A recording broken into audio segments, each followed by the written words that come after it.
So good day to you everyone. So today we're going to discuss about the third line of defense, and it is covered by the chapter 3 interior controls up to types of protective lighting. So this members contains of two, which is I am Balia Dulcia and my member Calatrava Harvey S. So before we go to the topic for today, let's just define what is third line of defense and the interior controls up to types of protective lighting.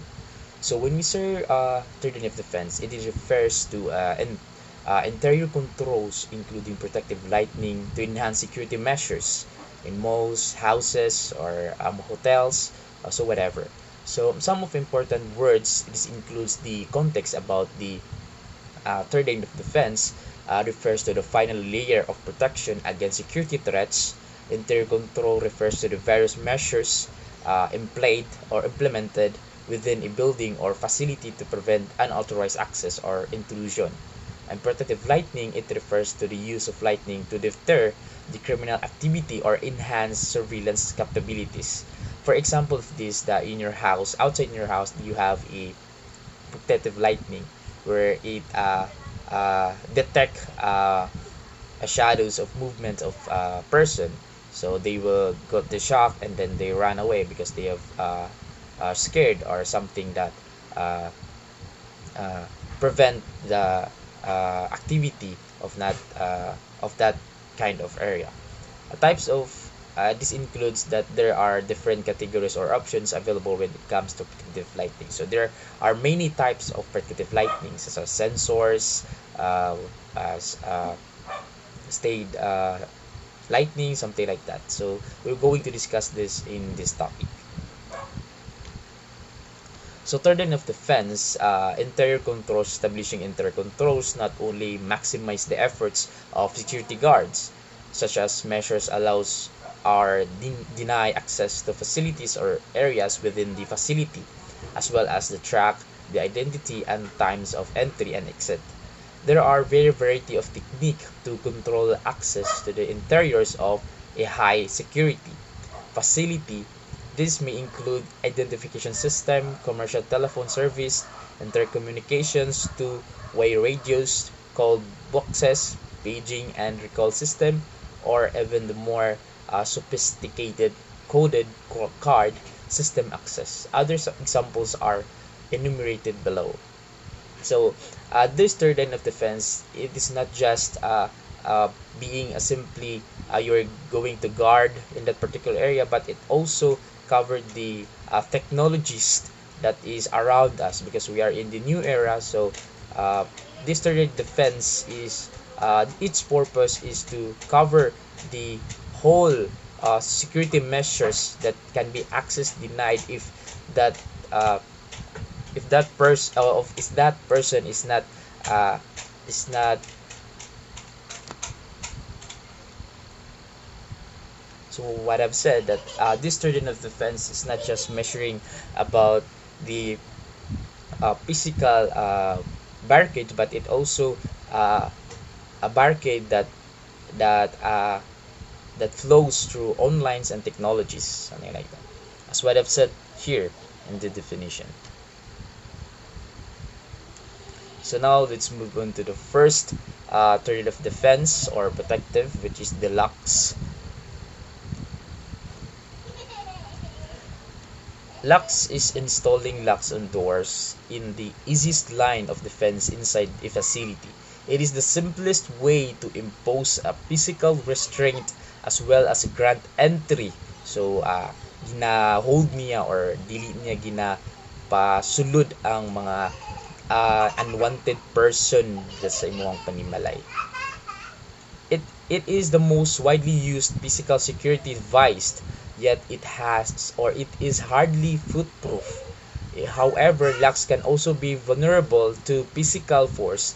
A key-operated lock can be picked or its key can be duplicated illegitimately. Below are factors to consider in using locks. So locks is good in your house, but in most they did not use locks anymore because they know that locks is not a good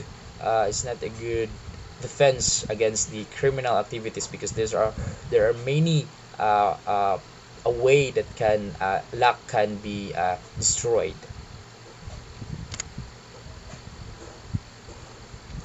So we have here the purpose of locks, or types of locks. So locks are only as good as the door jambs and walls around them.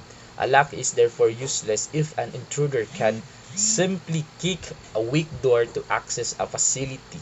So if your door is weak, so there's a possibility that your house will be get robbed, and the robbery will go inside and then get all of your things or belongings that is important and high valuable, something like that. If your doors is cold, or if your doors is so strong, then there is no chance of them to get inside.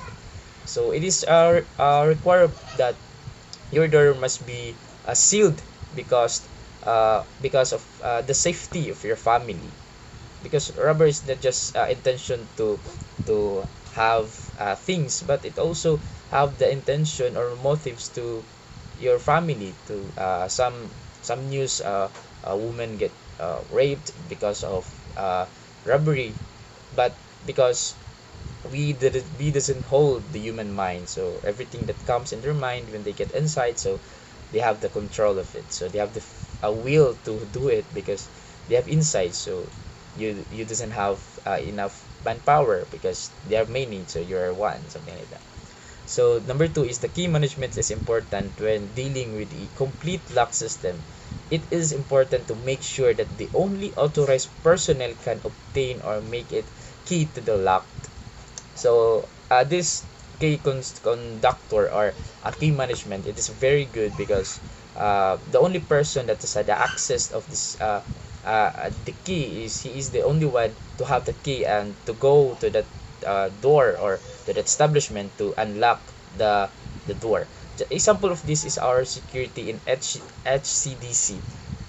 They are the only one authorized to open the particular area of a room because they have the key. So it is an example of key management.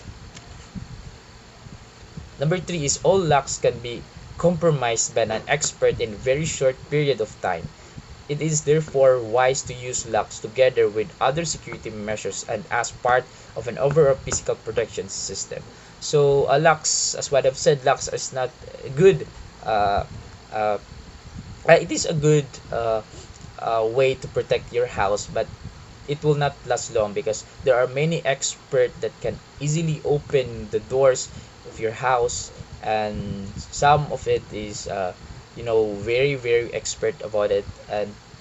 And also if you have many locks in your doors, and there's an emergency fire and then something happen, you are not easily to goes outside because you have many locks, so something like that. So if you have a plan to secure your houses, it's a very way to prevent it is to put a cameras, something like that. So telephone entry system. So the telephone entry system are commonly used in apartment buildings and condominiums. They are typically located outside the building with a panel, handset, and touchpad. Each tenant has a special entry code that a visitor dials. The tenant may then release the door lock by pressing a designated key on the residence phone for added security. Some systems add a CCTV camera in the entry lobby with small monitors provided to each occupant.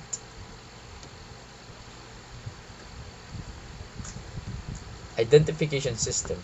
Controlled entry into business facility usually begins with the identification of person entering. The identity of employees or visitors can be determined through the following types of identification variations and access control.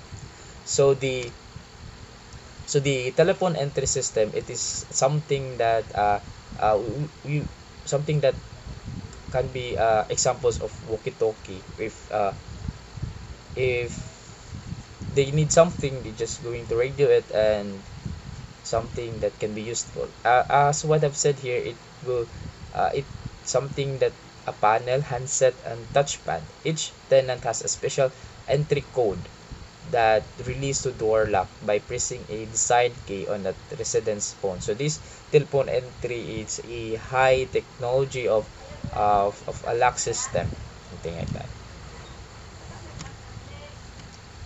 So that's it, my report for this day. And also the types of guards here is the guards can be personnel recognize or inspect the identifications of employees or visitors, and then persons validity. So guards or personnel recognize. So if you have guards, if your establishment or in the something in the malls, subdivisions, the guards are very smart. If they found out that you you you are you are familiar to them, then they're going to ask you several questions uh, so that they may have a answer to what uh, what what words will you use if they question you.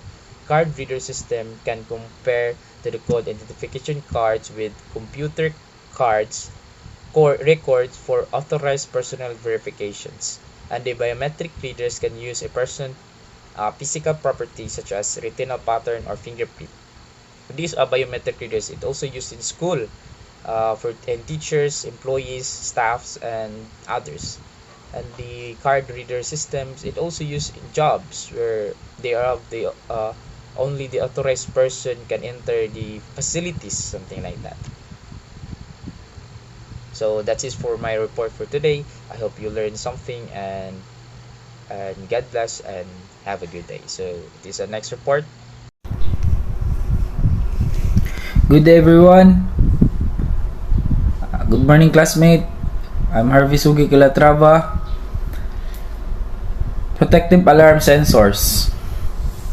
There are different types of protective alarms installed in indoor or outdoors, complement and supplement physical barriers. These systems are designed to alert security to personnel to completed or attempted intrusion into an area, building, or compound. There are types of protective alarm systems include local alarm system, auxiliary system, central station system, and proprietary system. This can serve the purpose of either substituting other security measures for economic reasons or supplement these security measures to provide additional controls.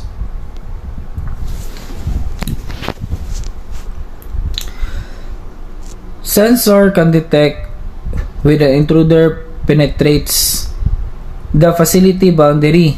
It can also sense unexplained presence with a zone in close proximity to protected object.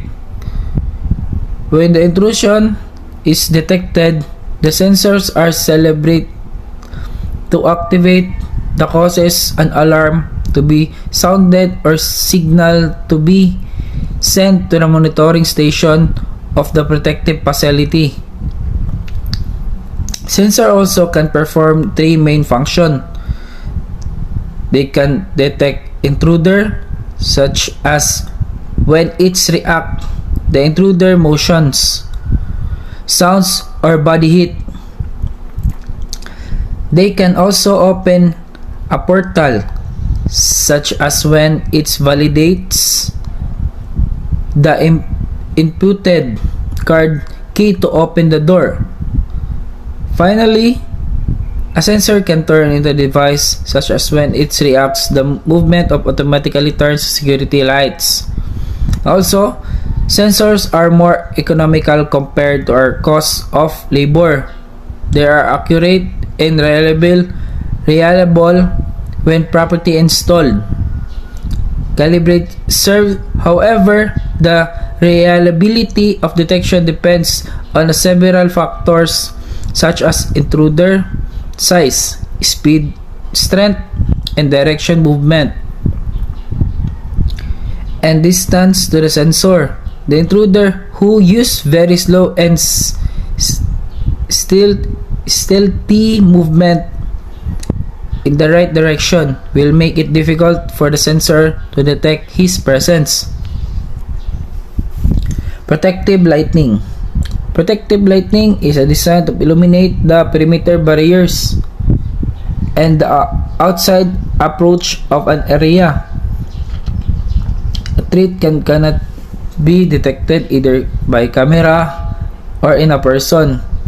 If there is no light, lightning can also serve as deterrent, since a threat is more likely to attack an asset in relative darkness than a bright light. So the purpose of protective lighting is to provide sufficient illuminate to an area during hours of darkness, and also to improve visibility in order to easily spot, identify the event, apprehend intruder, and also the present psychological fear to serve as deterrent to thieves, belpiffer, trespassers, and subverters. There are general characteristics of protective lighting. It is relativity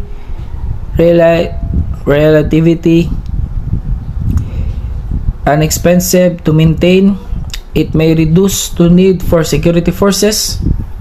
It may also personal protection for security forces by reducing the element of surprise by the intruder. It requires less intensity than working light. Light of protective lighting. Types of protective lighting. There are 3 types of protective lighting. The stumatory luminary. It is most common types of consisting of the series of fixed luminaries. The glare projection. Types produce bright white light with an intensity focus on the intruder, who made high visible but unable to easily see what lies ahead. Lightning also added protection to security offers posted behind the light source. Controlled lighting. It is focused on certain object that can the background. The standby lighting provides continuous illumination of a protective area during the hours of darkness, but it can be turned off manually or by special device or other automatic means.